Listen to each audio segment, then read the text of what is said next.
शीर्षक मलयाल मंत्र भाग 2। अम्मा हर सुबह यही कहती थी, केरल के जंगल ऐसे रहस्य छुपाए हैं जिनके बारे में किताबों में भी नहीं लिखा गया। उनकी बातों ने मेरे राहुल के शहरिया जिंदगी में रोमांच की खुजली पैदा कर दी थी।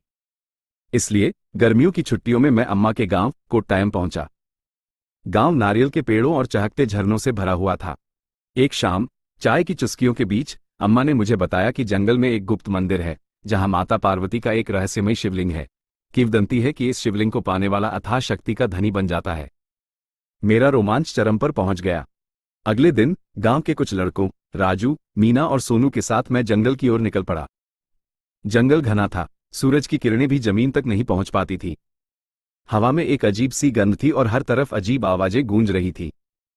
हम चलते रहे, पेड़ों पर बने निशानों को ढूंढते हुए।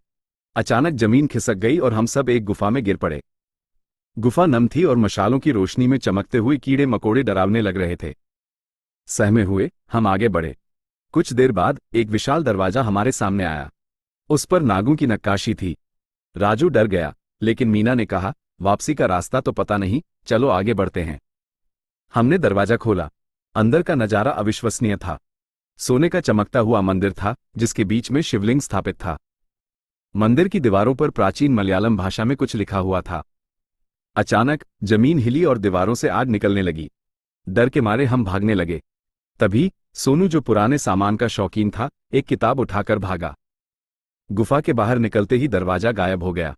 हम हक्का बक्का रह गए। शहर वापसी पर सोनू ने उस किताब का अनुवाद करवाया।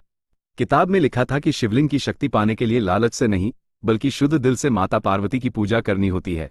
हमने समझ लिया कि असली खजाना तो रोमांच और दोस्ती का अनुभव था। शिवलिंग को भूलकर हमने उसी किताब से जड़ी बूटियों के बारे में सीखा और गांव वालों की मदद करने का फैसला किया। शहर लौटते वक्त मेरा दिल खुश था। केरल के जंगल ने मुझे शक्ति नहीं दी, लेकिन उसने मुझे जिंदगी जीने का एक नया मलयाल मंत्र सिखा दिया। मुझे उम्मीद है कि आपको ये कहानी दिलचस्प और रोमांचक लगी होगी। अब आप मुझे बताइए कि आपको ये कहानी कैसी लगी। धन्यवाद। अगर आपको ऐसी ही ज्ञान से भरी कहानियां सुनना पसंद है तो मेरे चैनल को सब्सक्राइब करना न भूलें।